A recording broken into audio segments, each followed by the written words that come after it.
Mrs. Keller. Hey, Mr. Cooper. What is this thing? What is that a picture of? I'm not sure. I'm kind of thinking that, well, that looks kind of like a very muscular giraffe. Very muscular. Look how big his arms are. I know, but he's painting something, but it looks like he's painting an eye that's been colored funny, or? No. It's definitely one of those orange cones like they have in soccer that you have to dribble the ball around. But they're kind of... No, like the that. little short ones. Oh. Yeah, the little short ones. I don't know. Let me see if I can zoom out at all on this thing and see what's Oh.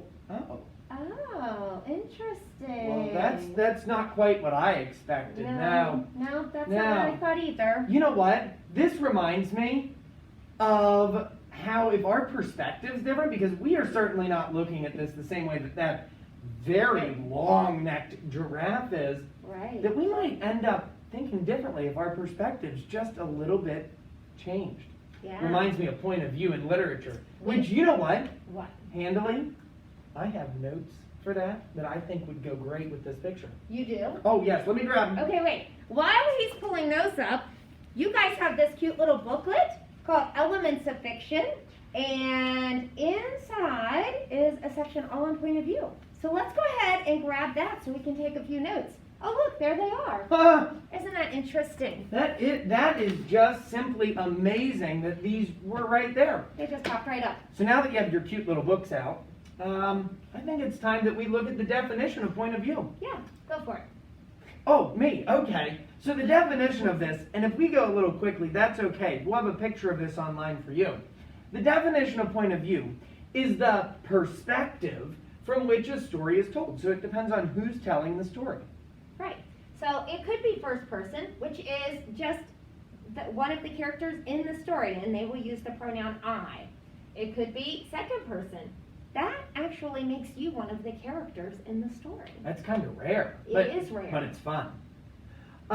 There are three types of third-person point of view. The first one is objective, and in that one, we don't know any of the character's thoughts or feelings. It's kind of cold, but it's told by somebody outside of the story with not knowing the character's feelings or thoughts. But a third-person limited, we do know one of the character's thoughts and feelings. And finally, third-person omniscient. That's not omniscient, but omniscient. Are you sure? I'm positive. I've heard kids say it that way. Well, they're wrong. The author tells us the story with knowing all of the characters' thoughts and feelings. We're inside of all of their heads and hearts. So, can you imagine knowing everything, being inside of everyone's head? Well, being in an empty room and it's only your head, I would be terrified to be in there. Anyhow, so these couple points of view are pretty easy, probably a review for many of you. But today we are going to ask you to take a look at this to practice and hone these skills a little bit, just to become better readers.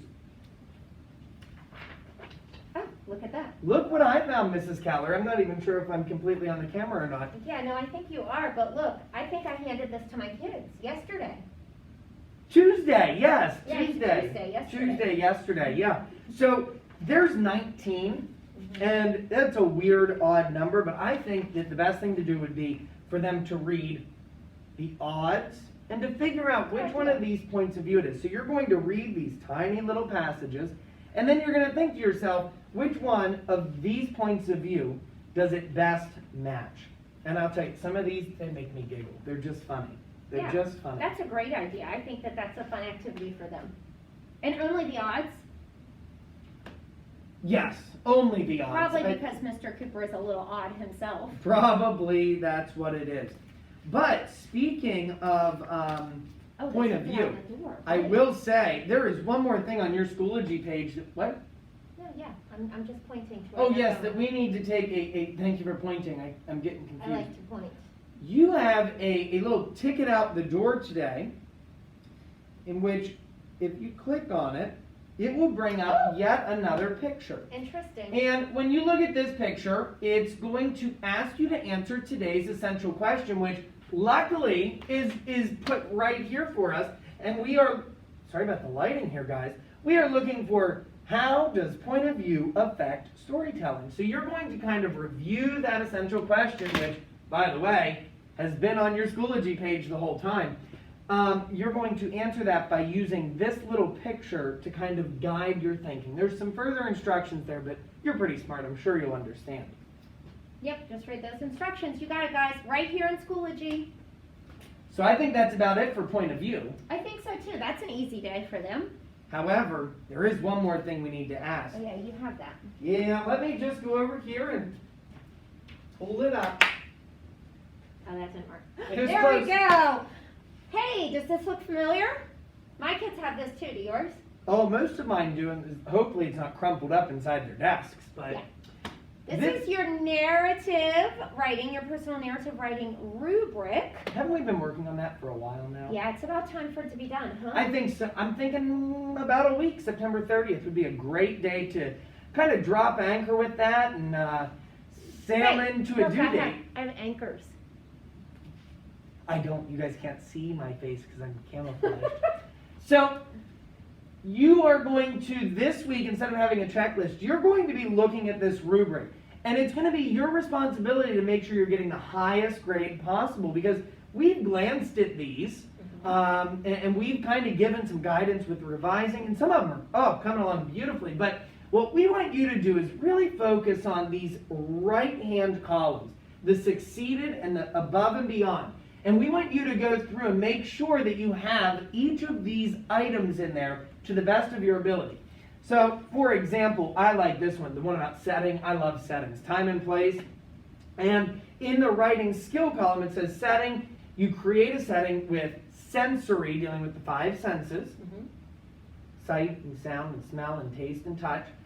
And you want to succeed in doing that, right? And they did a pre-writing Oh, they sure did. graphic organizer on that. Fantastic one, too. So, succeeded in setting means that you've created a sensory description of the setting. So I can have some of those of the 5 senses to tell me the time and the place this happens. If I wanted to go above and beyond, I would check my narrative to make sure that it's used in a way that makes the reader, me, her, Mr. Mallory, maybe, it makes us feel a certain way, the tone and mood. Yeah, absolutely. So maybe if you're in a dark and scary place, we feel a little scared reading it. That would be creating mood. So you just want to go through for each of these and make sure that you match what's in these right-hand columns.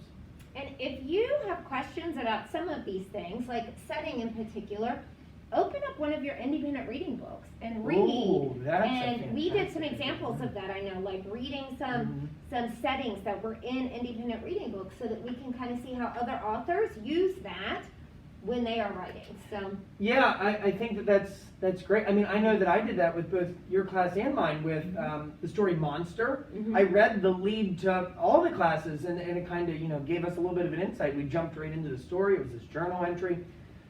Fantastic. So, if you have any questions on the point of view, remember, we want to make sure that you're being as self-sufficient as possible, because that's a skill you need in life.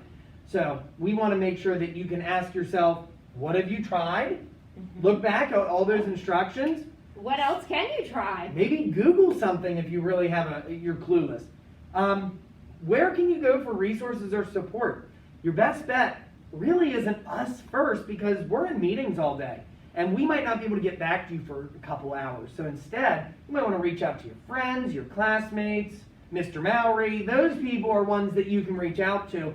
And then, of course, we are very willing to answer emails, but make sure you've gone through some other steps first to kind of troubleshoot on your own. I think that's about it. That sounds like it's it to me. Hey, Easy day. happy Wednesday. Happy See ya. Wednesday, guys.